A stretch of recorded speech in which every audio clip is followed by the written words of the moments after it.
Orang harus paham ini. Assalamualaikum warahmatullahi wabarakatuh. Warganet yang berbahagia, kita bersyukur hidup di Indonesia sebagai negara yang merdeka, sebagai tanah air kita.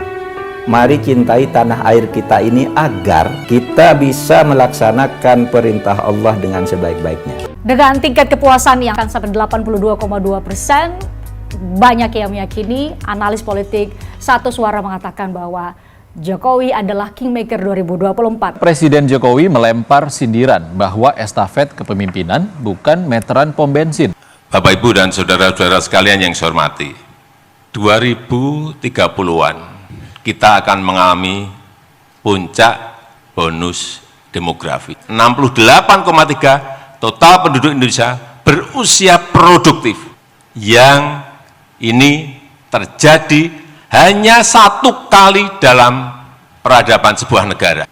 Bonus demografi itu hanya terjadi satu kali dalam peradaban sebuah negara.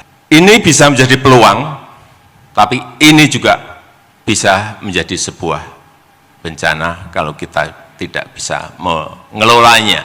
Saya baca di berita, ini di negara yang lain, saking sulitnya mencari kerja, lulusan S2 yang seharusnya bisa menjadi guru, saat ini menjadi tukang sapu. S2.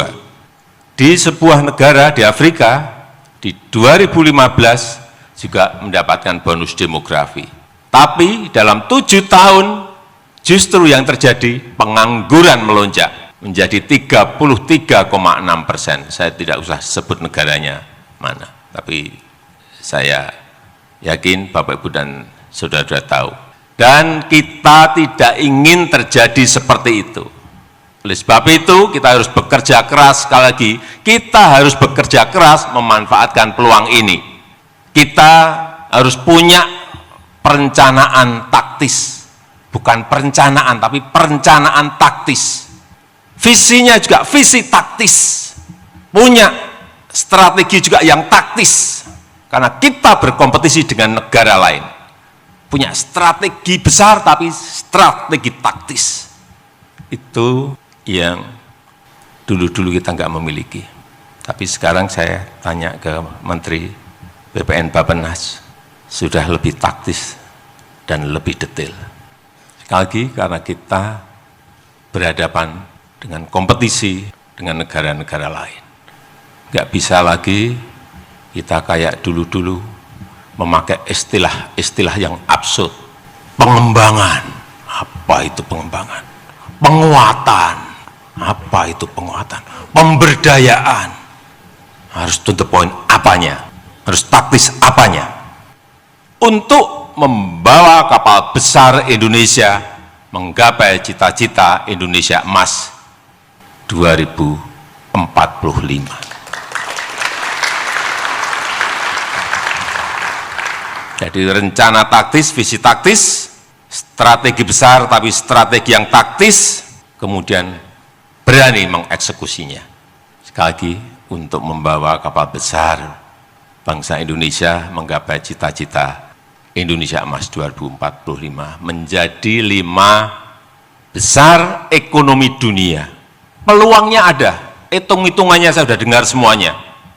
Dari Bappenas saya sudah dengar kalkulasinya, dari McKinsey saya sudah dengar hitungannya, dari IMF saya sudah dengar hitungannya, dari Bank Dunia, World Bank juga saya dengar hitung-hitungannya. Hampir mirip-mirip, tetapi tantangannya itu juga tidak mudah. Kita perkirakan GNI per kapita di tahun ini 5.000 lebih sedikit, 5.030 US dollar di tahun 2023. Perkiraan kita di tahun Indonesia Emas 2045 itu berada di angka kira-kira 23.000 sampai 30.300 US dollar per kapita. Itu lompatannya. Tingkat kemiskinan sekarang ini meskipun sudah single digit, yaitu di angka 9,57%, tapi ini masih tetap angka itu kita harus sampaikan masih tinggi. Dan di tahun 2045 diperkirakan di 0,5 sampai 0,8%. Menurut saya ada 3 hal pokok penting sebagai acuan. Yang pertama, untuk menggapai itu, penting stabilitas bangsa ini harus terjaga. Tidak ada satu negara pun yang berhasil mencapai sebuah kemakmuran saat kondisinya tidak stabil, nggak ada. Negara itu berkonflik, nggak akan tercapai yang namanya itu kemakmuran. Kisruh terus, nggak akan yang namanya akan mencapai sebuah kemakmuran. Sekali lagi, stabilitas. Yang kedua, harus ada keberlanjutan dan kesinambungan.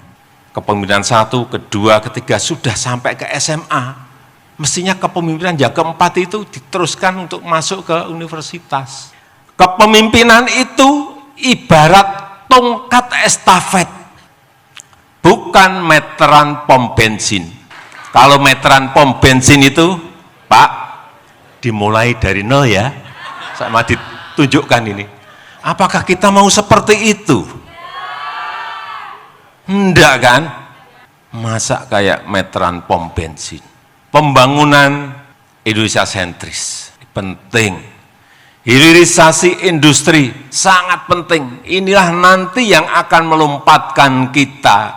Kalau hilirisasi ini berhasil, kita akan melompat.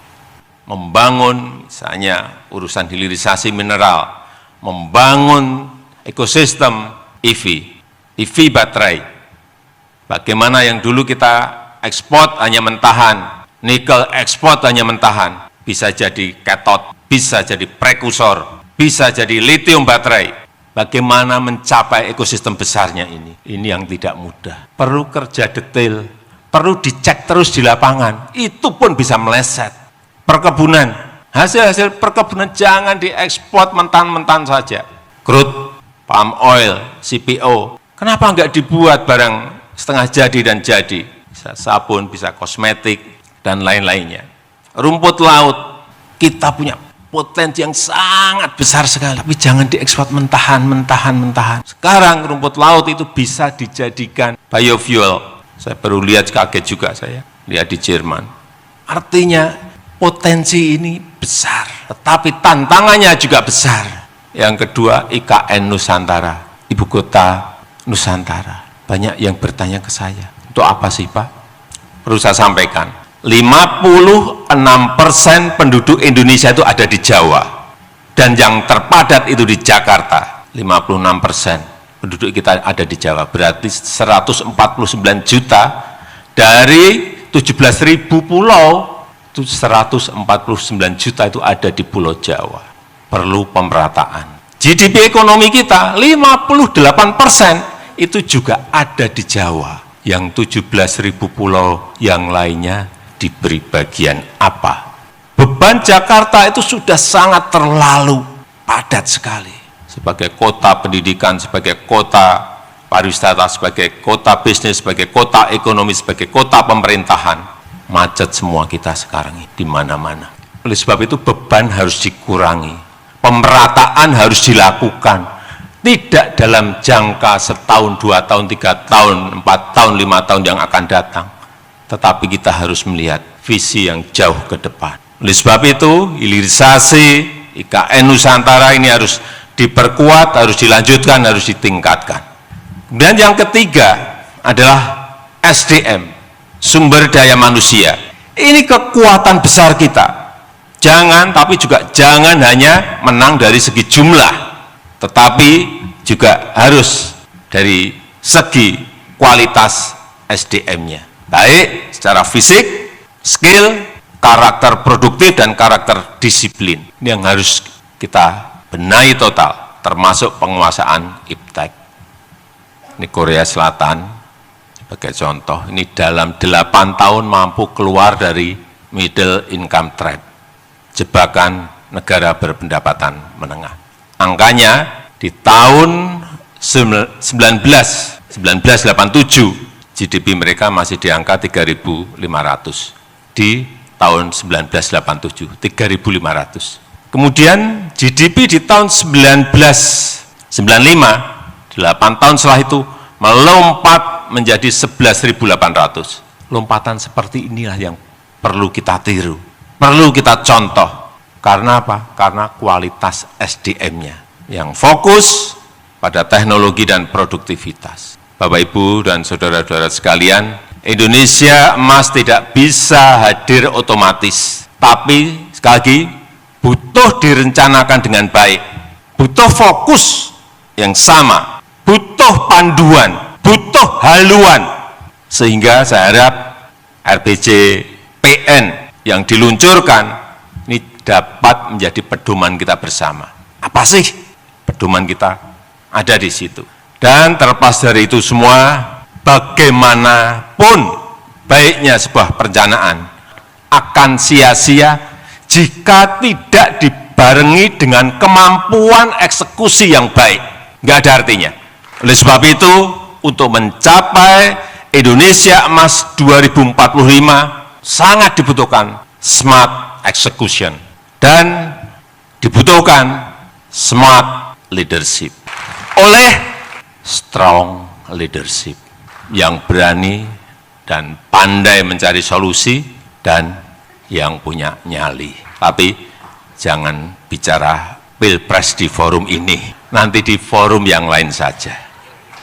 Saya rasa itu yang ingin saya sampaikan, dan dengan mengucap Bismillahirrahmanirrahim pada pagi hari ini secara resmi saya luncurkan rancangan RPJPN tahun 2025-2045. Terima kasih. Wassalamualaikum warahmatullahi wabarakatuh. Semoga Allah senantiasa menuntun kita di jalan yang diridhoinya. Aku qouli hadza, astaghfirullah li wa lakum. Wassalamualaikum warahmatullahi wabarakatuh. Terima kasih.